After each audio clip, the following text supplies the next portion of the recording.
चलते काफ़ी थक गया हूँ, तो मैंने सोचा एक चाय पी ली जाए, चाय पी के कुछ थकान उतार ली जाए। तो मैं भैया के होटल पे आया हूँ। ये भी कुछ अलग ही शख्सियत नज़र आ रहे हैं। इनकी मूछें भी बिल्कुल नथुलाल से कम नहीं हैं। और अब देखता हूँ इनकी चाय कैसी है। चाय पी के कुछ थकान उतारता हूँ और फिर अपने आगे के सफ़र के लिए निकलता हूँ। दोस्तों, ओल्डन इंडिया यूट्यूब चैनल में आप सभी का एक बार फिर से बहुत बहुत खैर मकदम है। Welcome to olden India YouTube channel. आज मैं मौजूद हूँ नई दिल्ली के साधना इनकलेव इलाके में, जो कि पंचशील पार्क में पड़ता है। यहाँ पर मौजूद है एक बहुत ही पुरानी मस्जिद, जिसे तुगलक कालीन मस्जिद कहते हैं। हालांकि इसका कोई नाम नहीं है, नाम वैसे ही रख दिया गया है बारादरी मस्जिद। और हालांकि मुझे ये मस्जिद भी नज़र नहीं आती है, तो मैं इसका जो भी स्ट्रक्चर है आपको दिखाऊंगा। अंदर से भी दिखाऊंगा, बाहर से भी दिखाऊंगा, और इसके सामने एक मकबरा है वो भी आपको दिखाऊंगा। तो चलिए शुरू करता हूँ अपनी इस वीडियो को। हमें कुछ बच्चे मिल गए हैं यहाँ पर, पार्क में खेल रहे हैं। मैं इनसे पूछता हूँ इसका अंदर जाने का रास्ता, क्योंकि मेन गेट पे तो इसके ताला पड़ा हुआ है। बच्चों, इसके अंदर जो ये मस्जिद है, इसके अंदर जाने का रास्ता कौन सा है? सरिया, मतलब जो सरिया टूटी हुई है ये? अच्छा, तो इसके अंदर से ही मुझे आना पड़ेगा। ये जो सरिया है इसके अंदर से घुसना पड़ेगा। ठीक है, मैं इन्हीं सरियों से अंदर घुसता हूँ। तो ये उस स्ट्रक्चर का जिसको बारादरी मस्जिद नाम दिया गया है, बैक साइड है। मुझे कहीं से दोस्तों ये मस्जिद नज़र नहीं आ रही है। देखिए बैक साइड में आप देखेंगे किबला रुख वाली ये दीवार है, और इसके ऊपर कोई मेहराब का उभारदार निशान नहीं है, जो कि मेहराबदार जो है उभार होता है पीछे किबला रुख की दीवार में, यहाँ से नज़र नहीं आ रहा है। और ना ही ऊपर कोई गुंबद नज़र आ रहा है। मैं चलिए आपको चारों तरफ से एक बार दिखाता हूँ, इसका वॉक अराउंड कराता हूँ।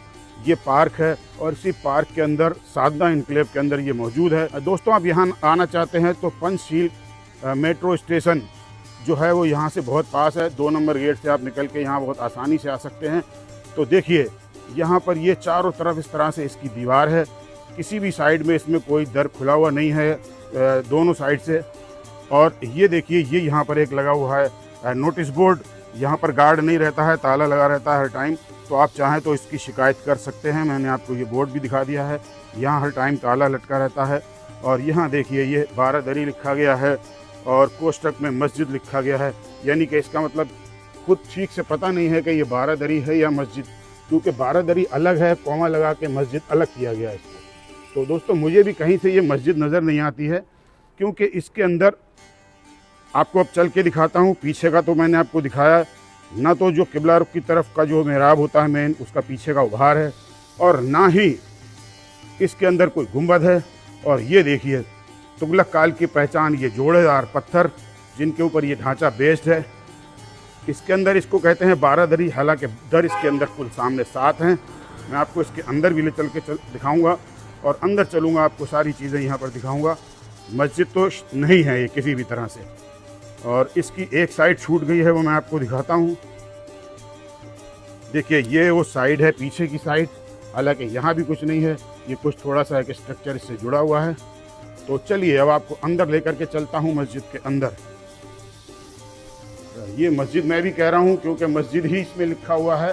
हालांकि कॉमा लगा के अलग किया गया है उसको। देखिए यहाँ पर ये सारे इसके दर हैं, और ये जो किबला रुख की तरफ यानी पश्चिम की तरफ जो मेहराबें हैं, वो सारी मेहराबें एक सी हैं। कोई बीच की सेंटर वाली मेहराब जो जहाँ इमाम साहब खड़े होकर नमाज़ पढ़ाते हैं, वो कोई भी इस तरह की यहाँ पर मेहराब नहीं है जिसमें इमाम साहब खड़े होकर नमाज़ पढ़ाते हों। और ना ही आप यहाँ पर देखेंगे कोई भी यहाँ पर मेंबर है जिसके ऊपर इमाम साहब खड़े होकर खुतबा दिया करते हों। तो मुझे ये कहीं से भी मस्जिद नज़र नहीं आती। हाँ, बारादरी ज़रूर हो सकती है लोगों के, राहगीरों के ठहरने के लिए।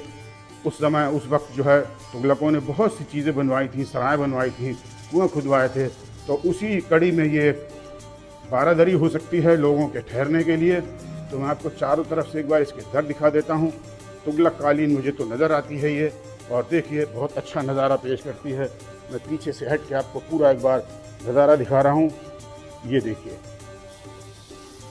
दर, फिर दर के अंदर दर। इस तरह से इसकी खूबसूरती तो अच्छी है, मजबूती अभी भी है। चारों तरफ प्लास्टर किया गया है मोटा मोटा। हालांकि अनगढ़े पत्थरों की बनी हुई दीवार है, उसके ऊपर मोटा प्लास्टर चढ़ाया गया है। मस्जिद की निशानियाँ कोई भी इसके अंदर मौजूद नहीं हैं।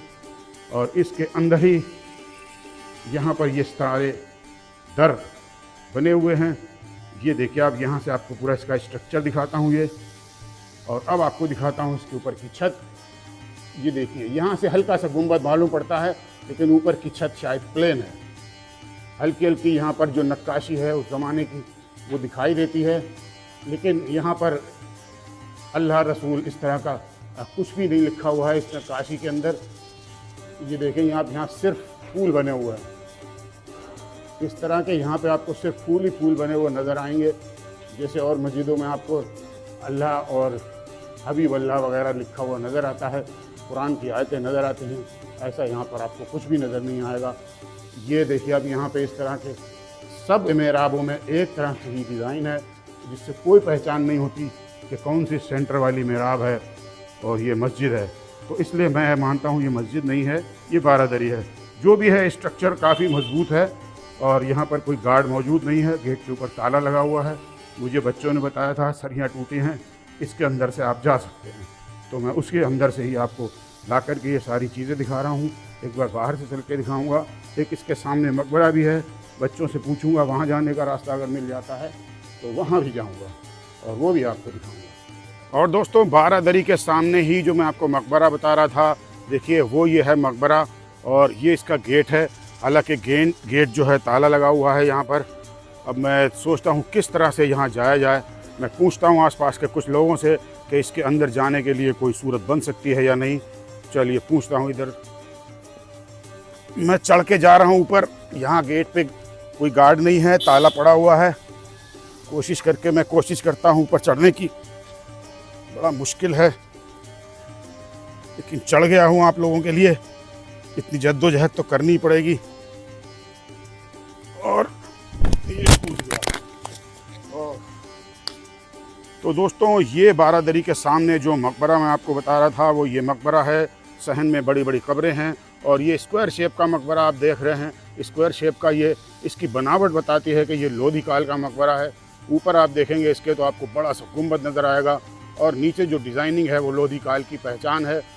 और हालांकि ये अनगढ़े पत्थरों का बना हुआ है, लेकिन इसके ऊपर एक मोटा प्लास्टर चढ़ाया गया है।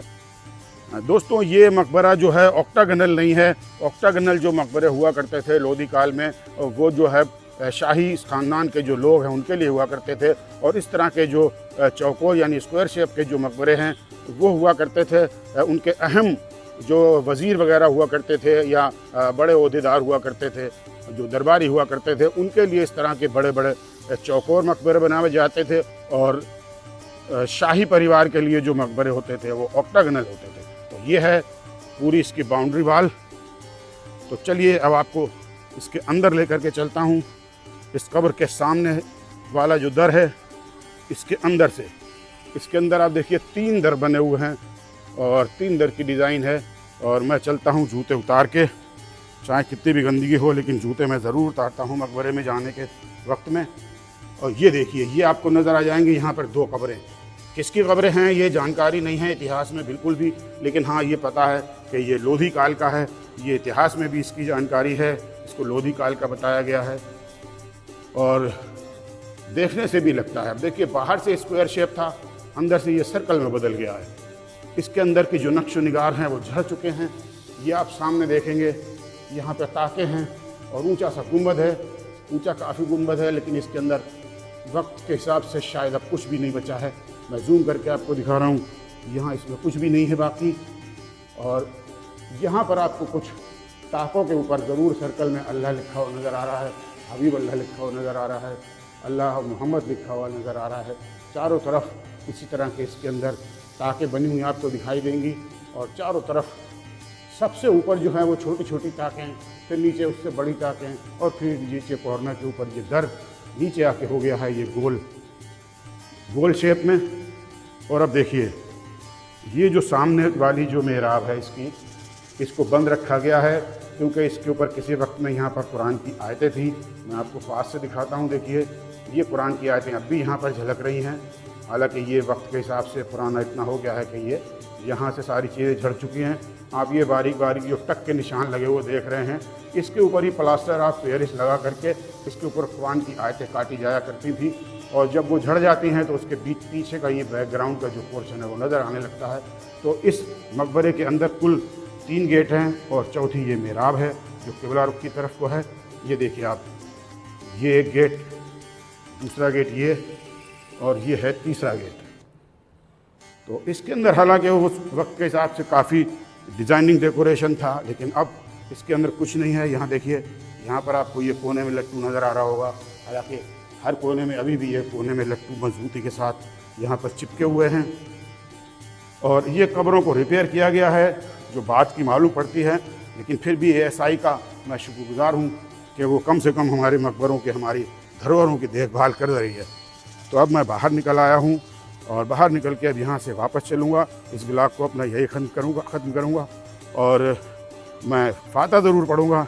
फातह पढ़ के इंशाअल्लाह यहाँ से मैं निकलूँगा। और दोस्तों, ये है मकबरे के बैक साइड का पोर्शन। देखिए, ये किबला रुख की तरफ जो दीवार है वो ये है, और किबला रुख की तरफ दीवार में जो अंदर मेहराब बनी है उसके पीछे देखिए ये बैक साइड को उभारा गया है, जो कि मैंने आपको दिखाया था सामने बारादरी, उसके अंदर ऐसा कोई उभार नहीं है।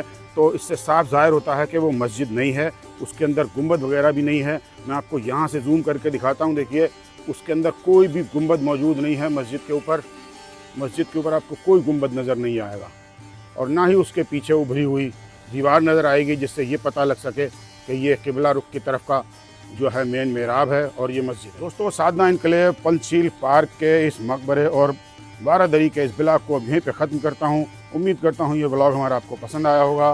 ब्लॉग पसंद आया हो तो हमारे चैनल को सब्सक्राइब कीजिए, लाइक कीजिए और शेयर कीजिए। अगले ब्लॉग में फिर आपसे होगी मुलाकात। तब तक के लिए अल्लाह हाफिज़।